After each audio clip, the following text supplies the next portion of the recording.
America Hits Hollywood and the Celebrity Mansion Tour on ET. Crisis over Kosovo, message to Milosevic. U.S.-led Allied forces are prepared now to strike Serb targets at any moment after peace talks end in failure. NATO is now united and prepared to carry out its warning. This is the CBS Evening News. With Dan Rather reporting from CBS News headquarters in New York. Good evening. Diplomacy has failed. Next, it's bombs away in the Balkans. The United States is revving up its air power tonight, and Serbia is preparing for sustained bombing attacks. Here's the latest. As Serb forces pressed a relentless ethnic cleansing military offensive on the ground in Kosovo, NATO forces got the go-ahead to strike back from the air. U.S. Special Envoy Richard Holbrooke left Belgrade, saying Serbia's Slobodan Milosevic had refused even to discuss a U.S.-backed peace plan for Kosovo. Russia's prime minister canceled in midair his trip to the U.S. President Clinton said military action is necessary, quote, to stand up to brutality. With NATO airstrikes apparently inevitable, we began our extensive CBS News coverage with David Martin at the Pentagon. David? Dan, the military commander of NATO has just been given the green light to launch airstrikes as soon as conditions are right. The announcement was made by NATO Secretary General Javier Solano, who said diplomacy has failed. No alternative is open but to take military action. The decision to give General Wesley Clark the authority to commence operations came after Special Envoy Richard Holbrooke briefed NATO on the failure of his last-ditch peace talks with Serb President Milosevic. Our mission, the one that we completed a few hours ago, was not, in our view, likely to produce any further movement, even if we stayed. The strikes would begin with cruise missiles and stealth aircraft attempting to disable Serbia's air defenses, followed by NATO warplanes hitting the Serb forces which are attacking the Albanian population of Kosovo. The primary goal of these strikes would be to stop the Serbs from continuing their attacks against the Albanians. The targets would include command centers in and around the Serb capital of Belgrade, and since all Western diplomats are not yet out of Belgrade, it is not likely the strikes will begin before tomorrow night. Dan? David Martin at the Pentagon. President Clinton called congressional leaders to the White House and managed to win at least reluctant temporary support for military air action, though the president did not settle everyone's doubts. We go now to CBS News White House correspondent Scott Pelley. Scott? Dan, today the president prepared the nation for war. First, he told Congress that combat is imminent, and then he asked the American people to pray, find Kosovo on a map, and listen to why it matters. There is a humanitarian reason why I believe we need to take a stand there. There is a practical reason.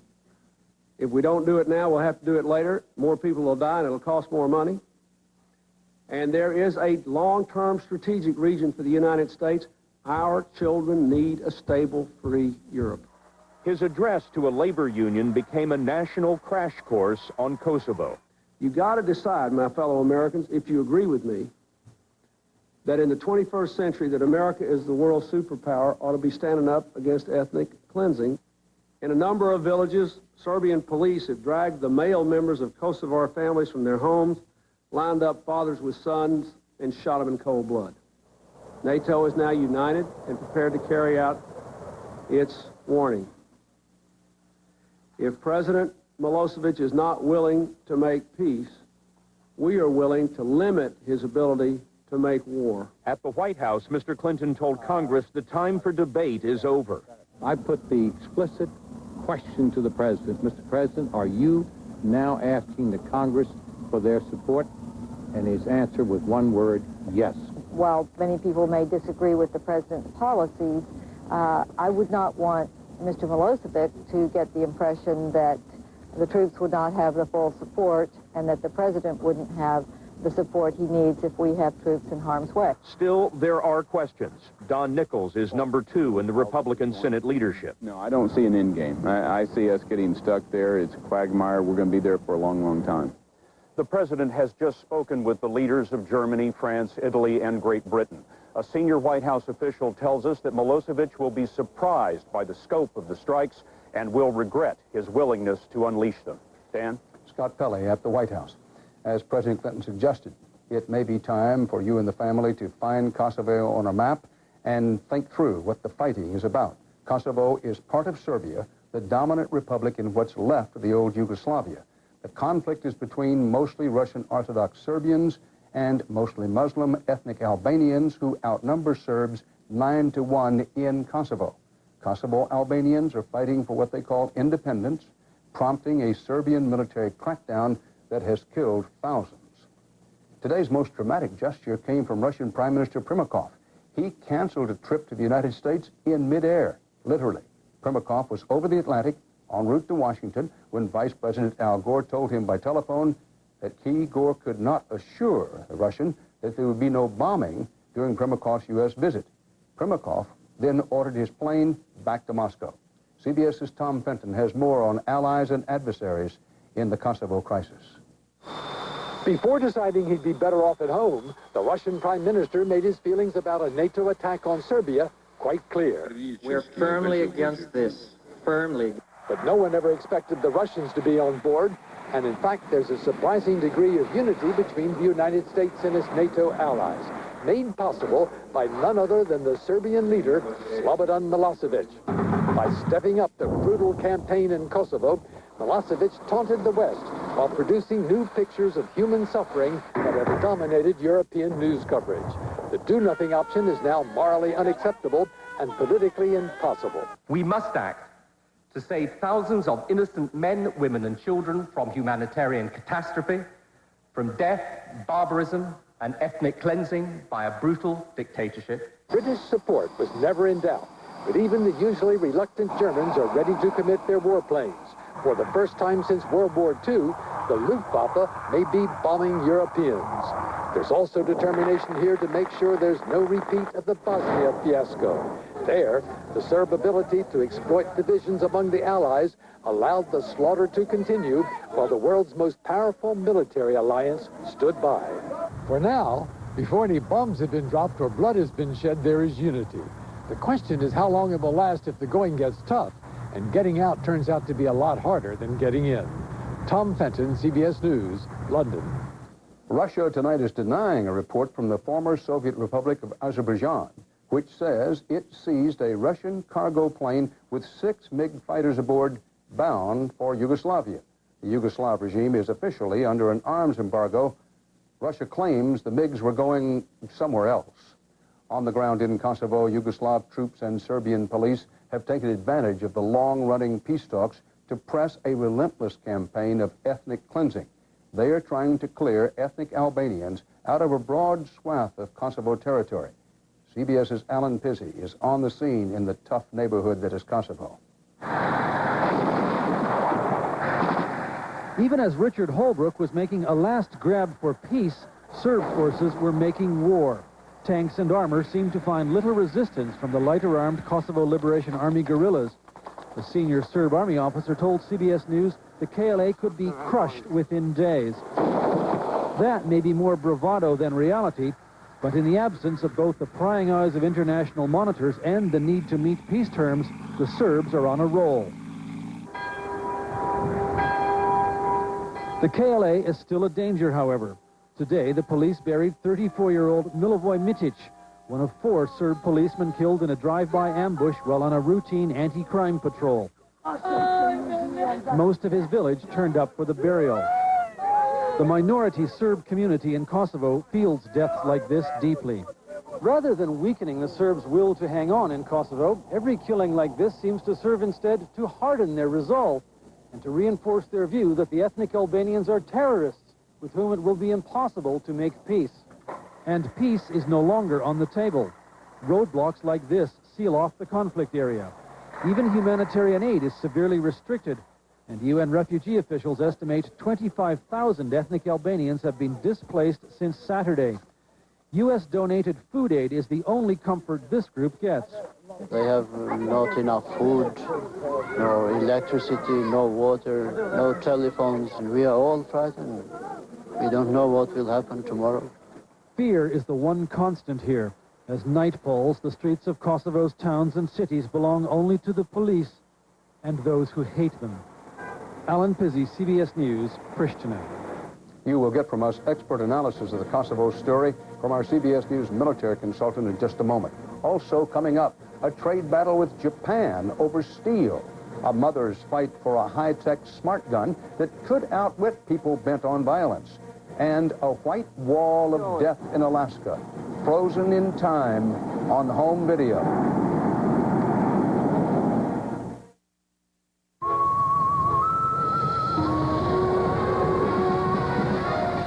If you've been thinking about jumping into a rugged new Montana, I need more room! now's a really good time. Never seen a minivan do that before. Maybe it's not really a minivan. Life was more exciting in Montana. Now jump into a rugged Montana with this limited time offer. But get a move on because the train's leaving the station.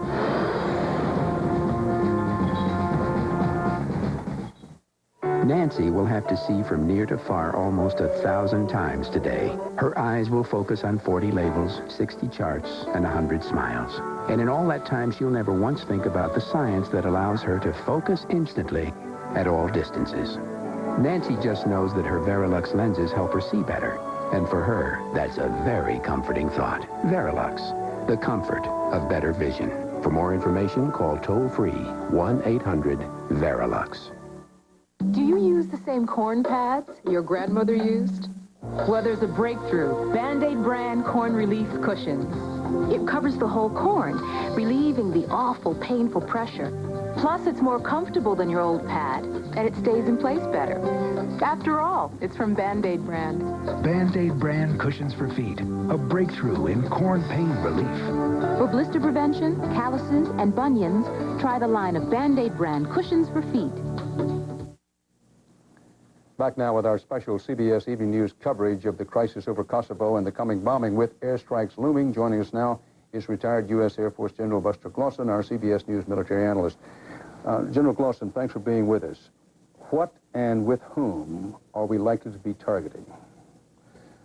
Very intensive bombing of the Serb army itself, to include the supply systems that's enabled the Serb army to burn all those villages and kill all those ethnic Albanians, as well as the defense structure that has given them the protection and the freedom to, at will, create all those atrocities. And how long are we talking? A couple of days here? No, I think 2 to 3 weeks, Dan, minimum. Because remember the weather and the terrain. Very rough terrain, very bad weather. Both Milosevic's friends in this case. And we have to be patient. And we have to understand our high-tech and sophisticated weapons will not be totally hampered by the weather, but they will be impacted, and we have to be patient. 2 or 3 weeks. Now, the stated objective, according to the White House, and I'm reading here their quote, is to diminish or degrade the Serb forces. Are our military leaders, in your judgment, likely to be comfortable with that written statement of objectives? I would think not, Dan, because degrade means whatever you want it to mean. In fact, one could declare victory after the first bomb hits the ground. The only reasonable, sensible objective would be when Milosevic signs the agreement or withdraws his troops from Kosovo. And really, to ask American pilots to go in harm's way with any objective less than that is criminal. General Buster Clausen, thanks. Now, to another big story we're following, a big sell-off today on Wall Street. Forgot about 10K. The Dow, for at least the moment, is headed the other way. The Dow plunged 218 points today, or more than 2%. Experts blame profit-taking and concern over weak corporate earnings. The decline was even worse on the high-tech heavy NASDAQ. The index there fell 73 points, or about 3% of the total. Among the big losers today, America Online, Dell Computer, and Microsoft.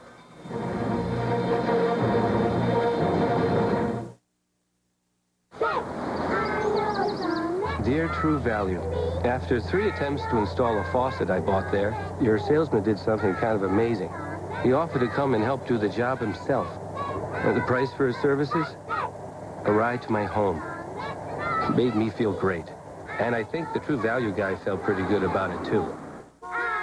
Until the ride back to the hardware store. Will you come back for dinner? Hershey's Tastations. When Hershey makes a hard candy, it's hard to resist. Hershey's Taste Stations.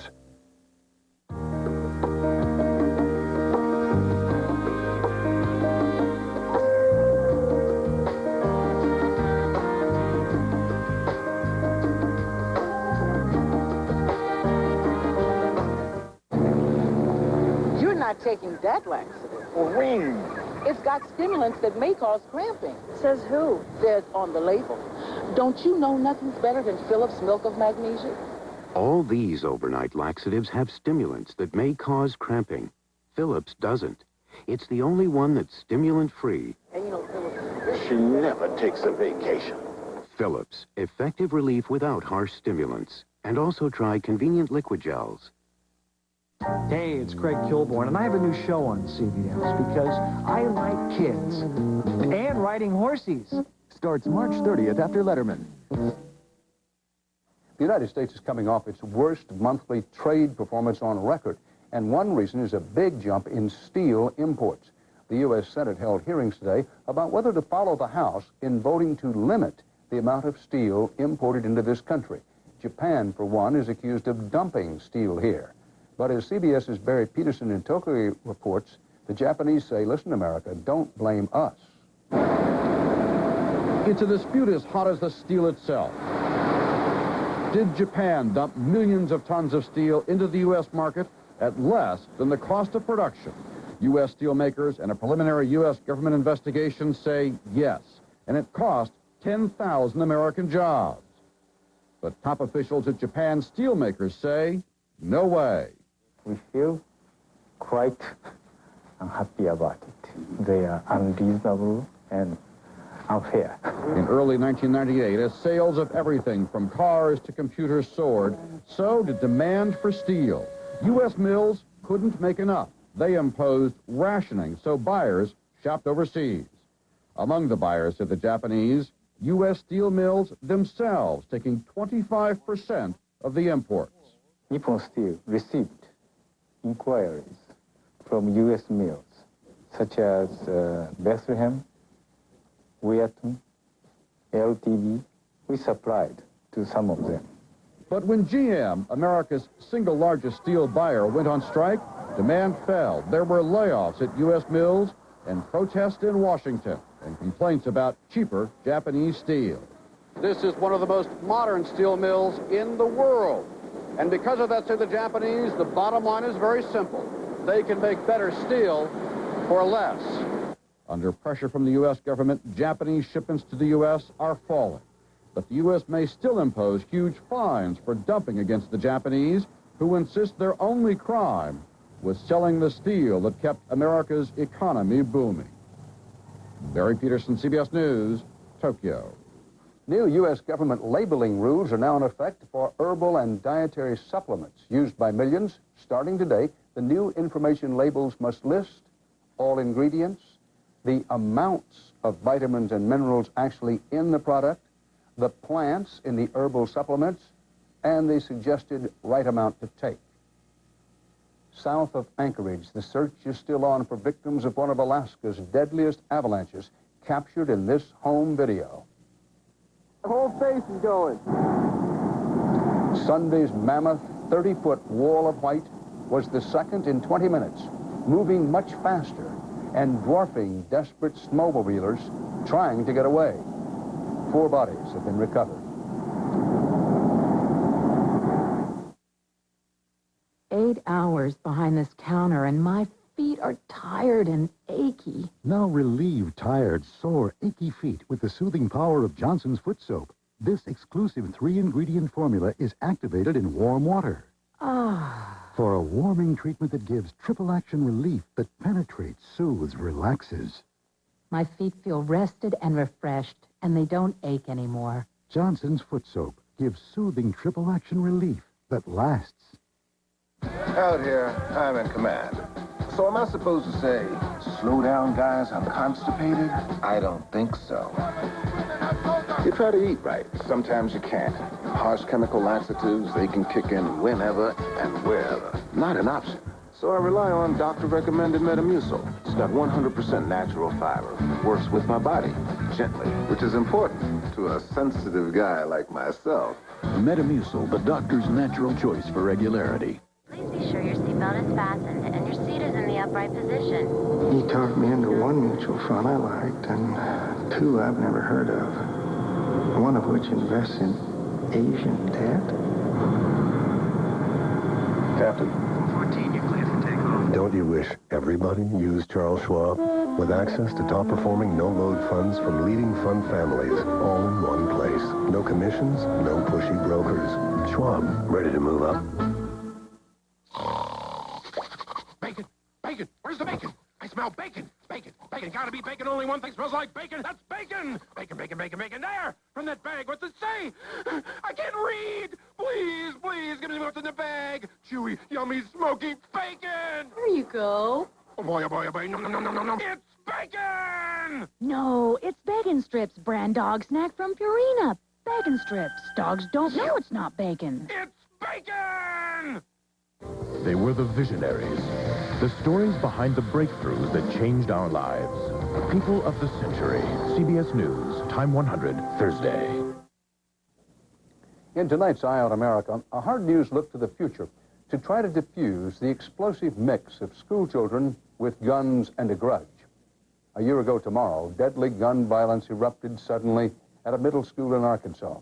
It was not the only such incident. CBS's Richard Schlesinger reports how one mother's loss has become a battle for a high-tech solution to a high-caliber tragedy. That's exactly what she looked like the day she left for school that day. Suzanne Wilson's daughter, Brittany, died that day. 911. She'd been shot at Westside Middle School. Westside Middle School, Jonesboro, Arkansas, 1 year ago.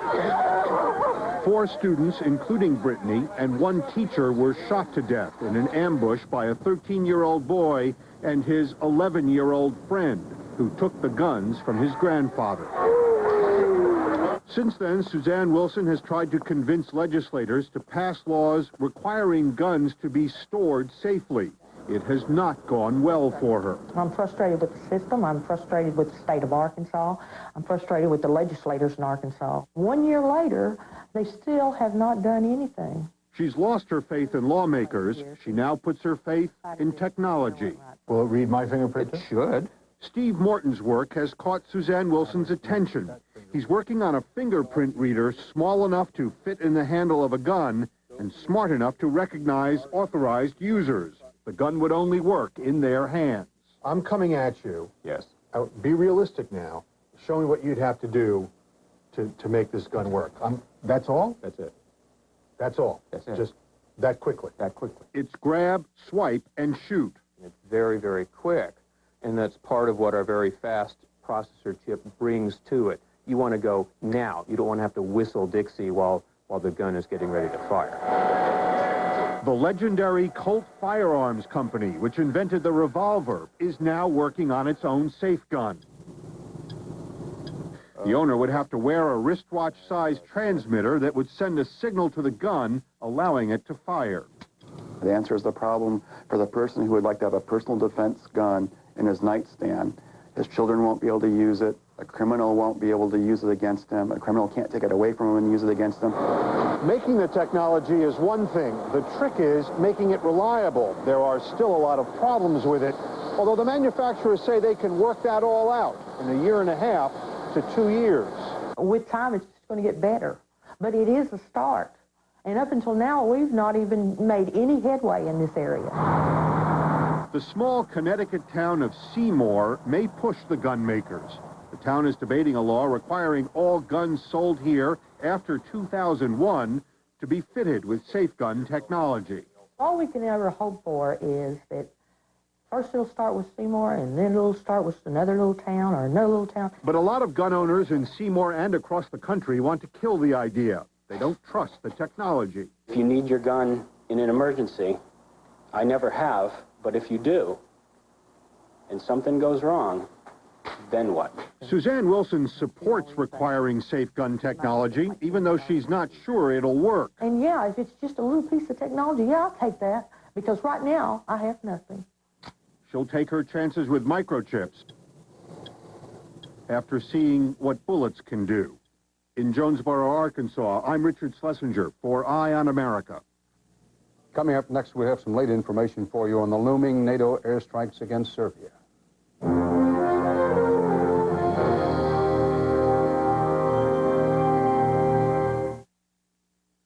Welcome to My Mailboxes, Etc. This is a full-service copy center. Need thousands of copies? No problem. We do it all, from start to finish. All you have to do is drop it off here. We'll take care of the rest. Say you have a big proposal. We'll color copy it, bind it, and you're on your way. Presentations, calendars, brochures, menus, we'll even laminate, all with a personal touch. Can your copy store do that? Mailboxes, Etc. We're making business easier. We're making life easier. The best way to stop suffering from allergies is never to start. This is Nasal Crom. You heard right. Nasal Crom. It's allergy prevention. Nasal Crom doesn't just relieve allergies. It flat out prevents them, preventing the natural defenses in your nose from going haywire. So you can live like a person with no allergies. Nasal Crom's like nothing else. No drowsiness, no jitters, no dependency. Nasal Crom. The best way to stop suffering is never to start. I never met a dog I didn't like, which is a good thing, considering some of the occupational hazards my friends put me through. This is mine. This is Herman. Ooh, what do we have here? A tick. That's why I choose Frontline for these guys.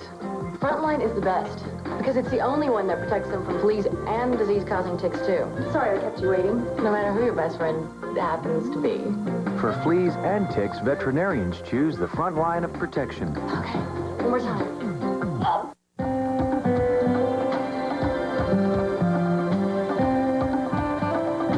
Nature made me a person of many parts. Nature made me determined to make all of them last. And thankfully, to help, there are premium quality nature-made vitamins and herbs, like vitamin E, which research shows can help keep my heart healthy. There's no stopping me, because nature made me. Updating our top story now, NATO tonight has officially been given the green light to launch airstrikes against Serbia. The bombing is widely expected to begin within 24 hours. It could last as much as 2 or 3 weeks. U.S. envoy Richard Holbrooke gave up his peace mission, saying Serbian dictator Milosevic had refused to even discuss the U.S.-backed peace plan. Serb forces continue their so-called ethnic cleansing against Kosovo Albanians. President Clinton rallied congressional leaders in support of military air action. Russia's prime minister canceled in midair his trip to the U.S. when he was told NATO airstrikes could be imminent. CBS News, of course, is following this story around the clock. The moment there's any major development, we'll be back on the air to bring it to you. When news breaks out, we'll break in. For now, Dan Rather for the CBS Evening News, reporting from CBS News World Headquarters in New York. For now, good evening. For news 24 hours a day, CBS.com on the internet and on our interactive partner, America Online, at keyword CBS News.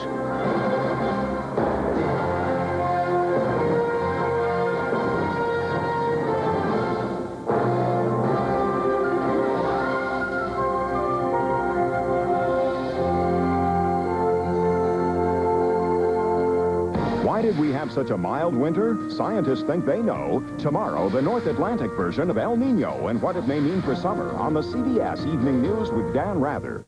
You rely on us to get the story, get it first, and get it right.